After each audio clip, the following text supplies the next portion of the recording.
Good good 21 जून।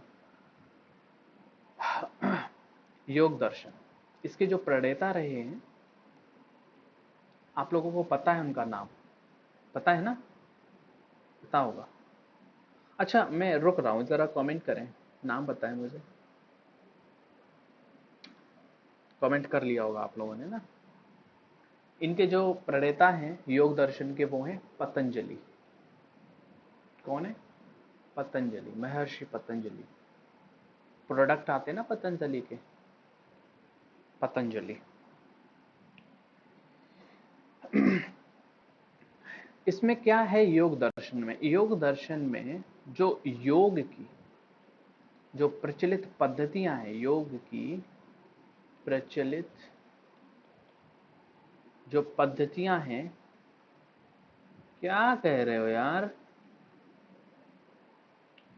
योग की जो प्रचलित पद्धतियां हैं उनका क्या है, इसमें संकलन है, सूत्रबद्ध किया गया उनको, उन सभी को सूत्रबद्ध किया गया है। कितने सूत्रों में? तो 195 सूत्रों में सूत्रबद्ध किया गया। ये जो 195 सूत्र हैं ये 4 अध्यायों में संकलित किए गए। 4 अध्याय हैं इसमें, 4 अध्यायों में संकलित इनको किया गया। कितने सूत्र हैं? 195। और जो सूत्र संकलन हुआ है इनका, उसका नाम रखा है उसका, जिस बुक में, जिस साहित्य में संकलन हुआ है उस संकलन का नाम है अष्टांग योग। क्या है? अष्टांग योग। 4 अध्यायों में संकलन है, 195 सूत्र हैं इसमें। किनके सूत्र हैं? योग की प्रचलित जो पद्धति है उनका सूत्रबद्ध इसमें किया गया। क्लियर है? ठीक है। अच्छा ये बताओ, इसका प्रमाण हमें कब से मिलने लगता है?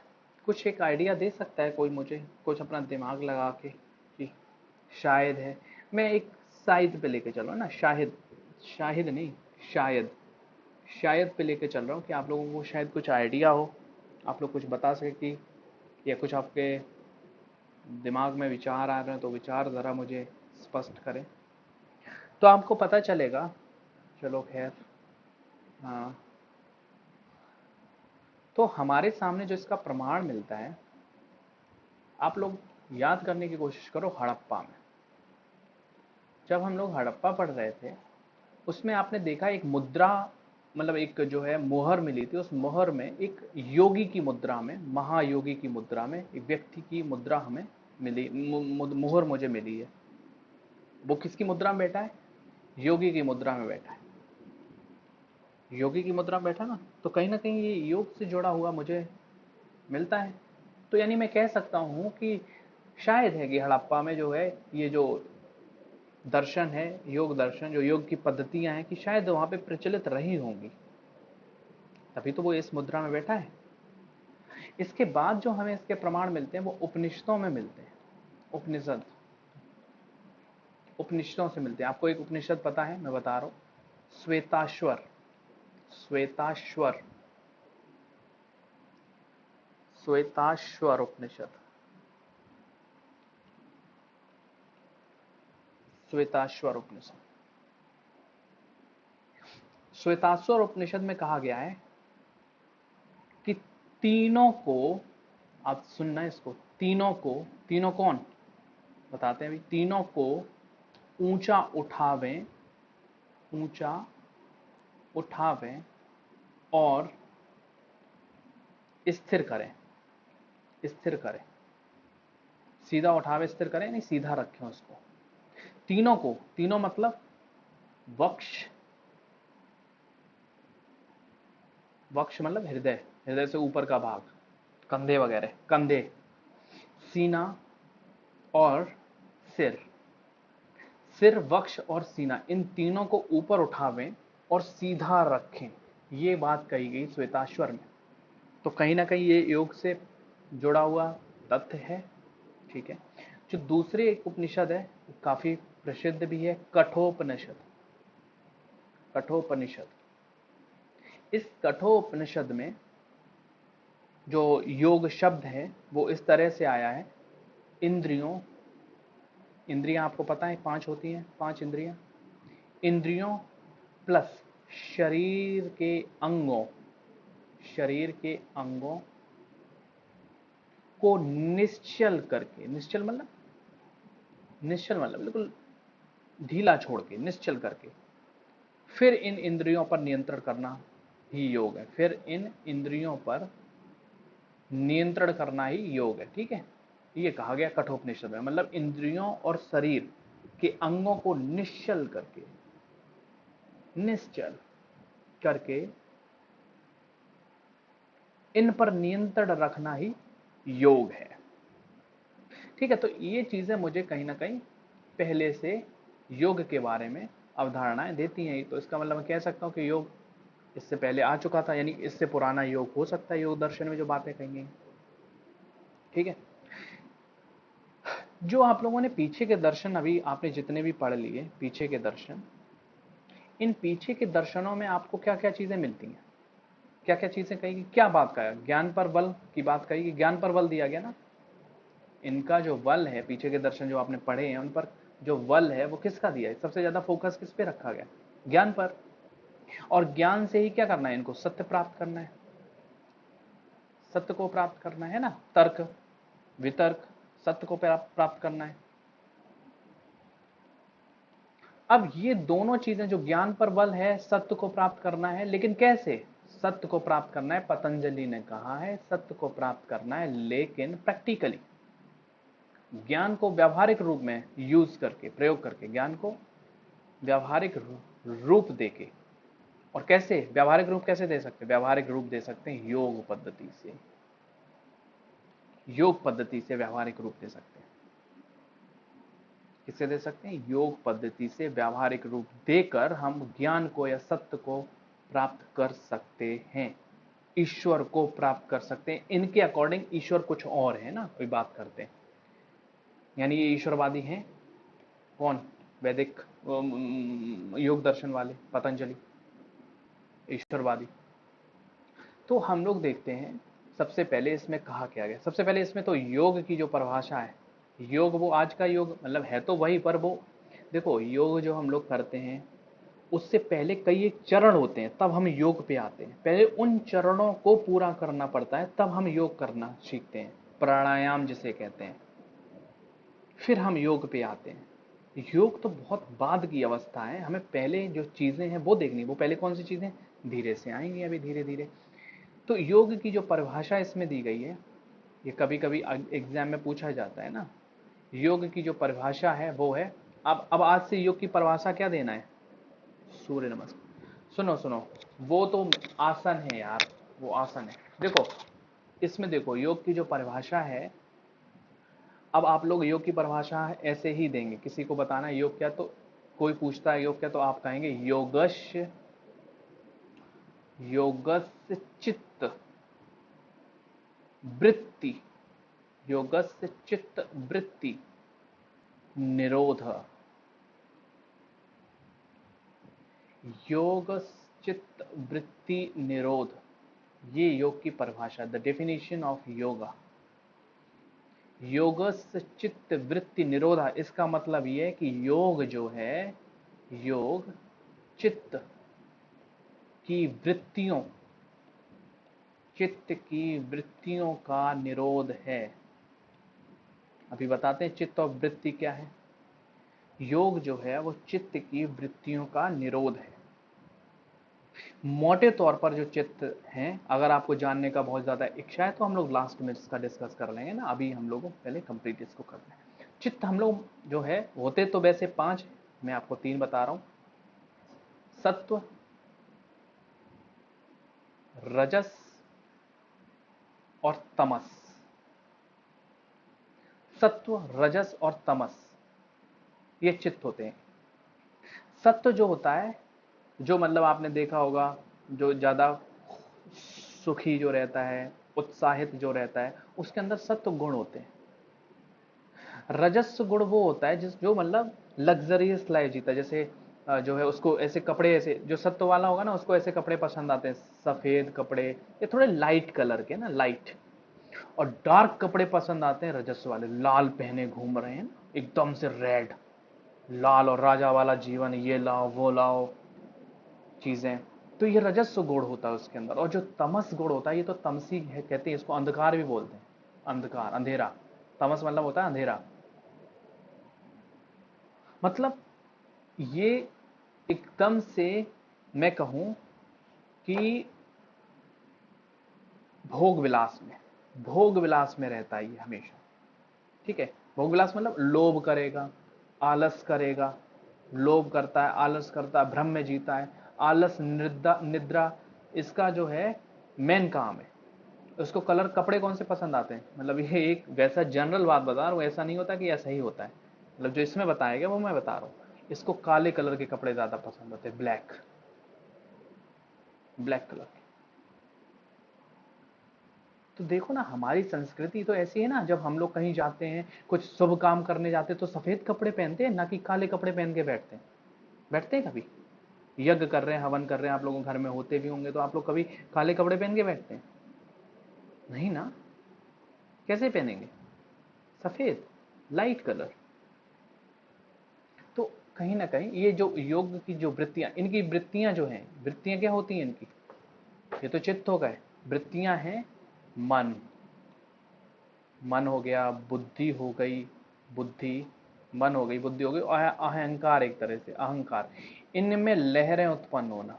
आज मन कर रहा है ये कर ले, आज बुद्धि काम नहीं कर रही, अहंकार आ रहा है, किसी पे क्रोध आ रहा है। तो ये वृत्तियां हैं, इनका ही निरोध करना, इनको समाप्त करना क्या है? इनको समाप्त करना ही योग। योग के माध्यम से, मैं या उल्टा कहूं कि योग के माध्यम से जो मन की, यानी जो चित्त की वृत्तियां हैं, उनको खत्म करना है। ये इनको समाप्त करना है, मिनिमाइज करना है। ठीक है। और मिनिमाइज कैसे करेंगे? और जब मिनिमाइज हो जाएंगी तो लोग क्या ले जाते हैं? तो लोग लेते हैं समाधि। समाधि ले जाते, सिद्ध पुरुष कहलाता है वो, सिद्ध पुरुष समाधि लेता है। ये दर्शन जो है वो कहीं ना कहीं ईश्वरवादी है। कैसे?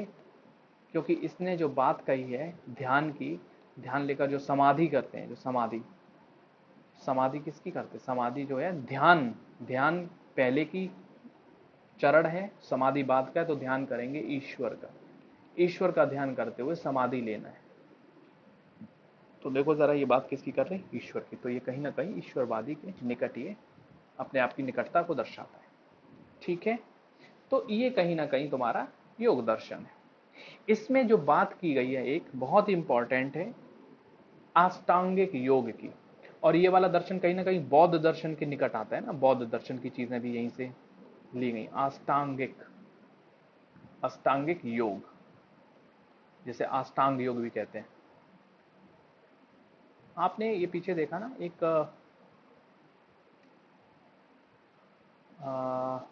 ये बुक, जो बुक लिखी है ना पतंजलि के तहत, अष्टांग योग, उसी में इन चीजों का जिक्र है।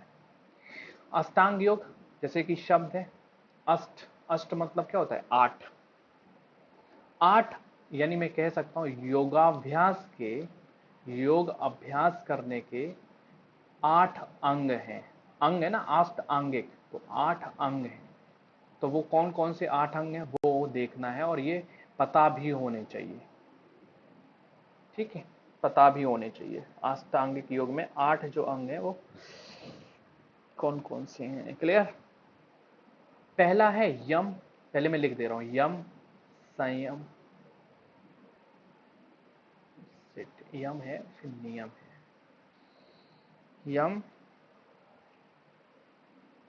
नियम, फिर है आसन। यम, नियम, आसन, आसम नहीं, आसन। यम, नियम, आसन, प्राणायाम, प्रत्याहार, प्राणायाम के बाद है प्रत्याहार, प्रत्याहार के बाद है धारणा, फिर है ध्यान, और अंतिम है धारणा ध्यान, लास्ट में समाधि। देखो जरा, 1 2 1 यम, सेकंड नियम, तीसरा आसन, चौथा प्राणायाम, पांचवा प्रत्याहार, छठा धारणा, और सातवां ध्यान, और आठवां और अंतिम समाधि। तो ये अष्टांगिक योग के जो 8 अंग हैं वो है। क्या होते हैं? पहला तो यम देखते हैं। यम क्या है? यम का मतलब है सत्य बोलना। देखो, योग की मुद्रा में आने से पहले देखो, आपको प्राणायाम यहाँ मिलेगा, धारणा यहाँ मिलेगा, ध्यान यहाँ पे है, देन समाधि। उससे पहले क्या है? उससे पहले ये प्रक्रिया, इस प्रक्रिया से गुजरना पड़ता है पहले। इस प्रक्रिया से गुजरेंगे तब हम सही में ध्यान करने के यानी योग की मुद्रा में आ पाएंगे। ये नहीं कि बैठे पेट हिलाया और सांस छोड़ी और योग हो गया। No, not that. सबसे पहले आपको ये सारी चीजें अपनानी पड़ेंगी, तब आप एक तरह से इसके लायक बन सकते हैं। तो पहला क्या है? सत्य। दूसरा है अहिंसा। यम, इसी का मतलब अहिंसा भी है और इसी का मतलब ब्रह्मचर्य भी है। ब्रह्मचर्य, सत्य, अहिंसा, ब्रह्मचर्य। अपरिग्रह भी इसमें आता। अपरिग्रह मतलब, अपरिग्रह का मतलब क्या होता है? अपरिग्रह का मतलब है कोई भी चीज को, किसी भी चीज के लिए, मतलब जो है इच्छा ना करना, है ना, इच्छा ना करना किसी भी चीज के लिए। अपरिग्रह, त्याग करना, त्याग भी बोलते हैं। और है अस्तेय। अस्तेय मतलब चोरी ना करना। 5 चीजें देख ली यम में। नियम में क्या है? तो नियम है शौच। शौच मतलब स्वच्छ रहना। ये नहीं नहा ही नहीं रहे हैं 10 दिन से और योग कर रहे हैं ना। शौच। तपस्वी। तपस्वी मतलब, तपस्वी तो समझते हैं, तपस्वी होना चाहिए। संतोष होना चाहिए जीवन में। संतोष, जिसे संयम भी कहते हैं, समझे। और ईश्वर की भक्ति, भक्ति भी इसमें होनी चाहिए। फिर हम आएंगे आसन पे। और आपको पता है जो न्याय दर्शन है उसमें 84 लाख आसनों का, आसनों की बात की गई। 84 लाख। और आज के टाइम पे प्रचलित जो है लगभग 32 आसन है। 32 आसन आज के टाइम पे प्रचलित है। ठीक है, फिर हम आसन पे आएंगे। आसन लगाएंगे, आसन बैठेंगे, अलग अलग तरीके से आसन, जैसे आपने बताया सर्वांगासन, है ना, और शीर्षासन, और ये सारे आसन होते हैं। तो ऐसे 84 लाख आसन है। फिर है प्राणायाम। प्राणायाम 2 शब्दों से मिला है, प्राण धन आयाम। आयाम मतलब होता है प्रकार, और प्राण मतलब है वायु, वायु के प्रकार। देखो जरा, एक नाक से सांस ले रहे, दूसरे भस्त्रिका जिसे बोलते हैं, भस्त्रिका है, और जो है अलग अलग प्रकार, वायु सांस लेने के अलग अलग प्रकार। तो वो सारे जो हैं वो किस में आते हैं? कपाल भाती है जो, है ना, वो सारे। तो ये सब प्राणायाम है। वायु के आयाम, अलग अलग तरीके से वायु लेना और छोड़ना उसको। फिर है प्रत्याहार की स्थिति आती है। अब क्या आ जाएगा? आपको करना पड़ेगा इंद्रियों पर नियंत्रण। इंद्रियों पर नियंत्रण करना चाहिए। इंद्रियां 5 होती हैं, आपको पता होगा। जीव, 5 इंद्रियां हैं, जिसमें है जीव, भा है, जीव, नाक, कान, नाक कान, जीभ, और कौन सी है? त्वचा है एक, स्किन, त्वचा, और मुंह। शायद यही है 5। एग्जैक्ट जो है अभी मुझे याद नहीं आ रही है ना, तो इसको जो है कर लीजिएगा। शायद यही है 5। तो ऐसी 5 इंद्रियों, इन पे कंट्रोल करना है ना, कि मन कर रहा है जो आज खाने का, तो आज हम ये खा लेते हैं। नो नो, कंट्रोल, नियंत्रण। नाक सूंघना है, त्वचा किसी चीज को टच करना है, मुंह बोलना है, बोला बोले रहा नहीं जा रहा है। तो ये इंद्रियां हैं, इन पे क्या है? कंट्रोल करना है। धारणा फिर आती है नेक्स्ट स्टेज। धारणा का मतलब जो चित्त है, जो मन है, जो मन है उसको एक बिंदु पर केंद्रित करना, फोकस जिसे कहते हैं, एक बिंदु पर केंद्रित। तो वो क्या होगा? धारणा। और धारणा करते करते एक बिंदु पर ध्यान को केंद्रित करते करते आपका क्या आ जाएगा? आपको ध्यान आ जाएगा। ध्यान का मतलब, ध्यान का मतलब, ध्यान का मतलब होता है मन शांत। मन शांत हो जाएगा यहां पर, शांत मन। और इसी को एक और स्टेज, इसी को बोलते, इसको बोलते परमानंद की प्राप्ति। परम आनंद की प्राप्ति, परम आनंद मिलेगा यहाँ पे आके। संसार का सर्वोपरि सुख जो है वो यही है, ध्यान। और उस ध्यान करते करते आप क्या हो जाएंगे? आपको समाधि हो जाएगी, मोक्ष जिसे कहा गया है। और इसी समाधि को कबीरदास ने कहा है, क्या कहा है? अनाहद नाद। अनाहद नाद मतलब ऐसा नाद, नाद मतलब होती ध्वनि, ऐसी ध्वनि जो हमारे अंदर से उत्पन्न होगी, अंदर से उत्पन्न होगी ऐसी ध्वनि।